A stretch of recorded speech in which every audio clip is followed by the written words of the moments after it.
في كارولاينا الجنوبية أسفرت أسابيع من الأمطار الغزيرة عن سيل الأنهار والمجاري، مسببة فيضانات واسعة ومعرضة الكثيرين للخطر،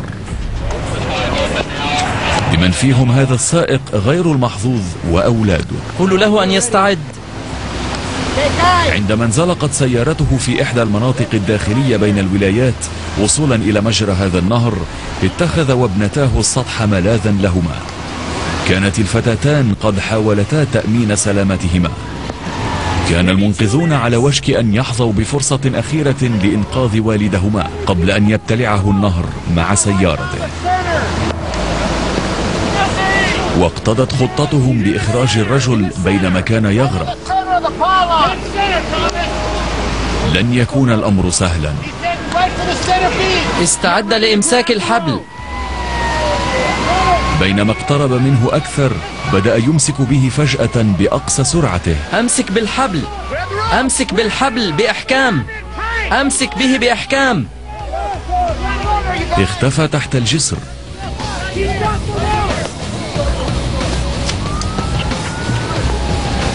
اصمد يا رجل. يبدو أنهم فقدوا أثره. إنه هنا. هيا بسرعة بسرعة. يمكنهم أن يشعروا به وهو يسحب الحبل، ولكنهم يعجزون عن رؤيته. تابعوا السحب. هيا.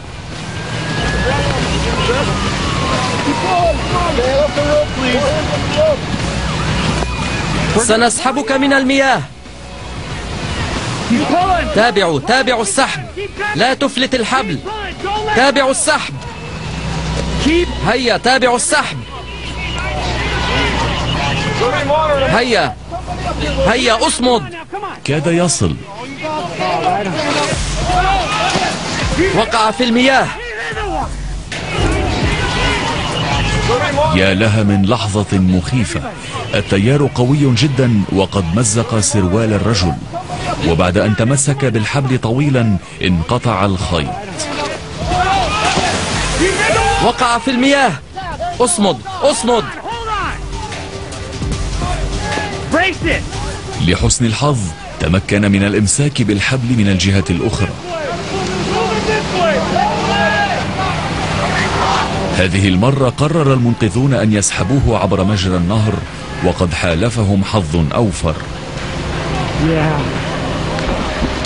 كان الرجل يشعر بالبرد ولكنه لم يصب بأي أذى، واطمأن لأنه علم أن ابنتيه بخير.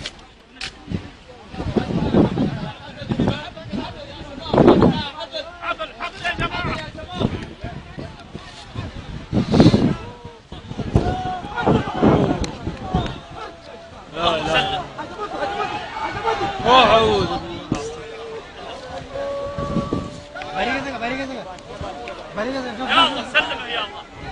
يلا سلم يلا. يلا يلا.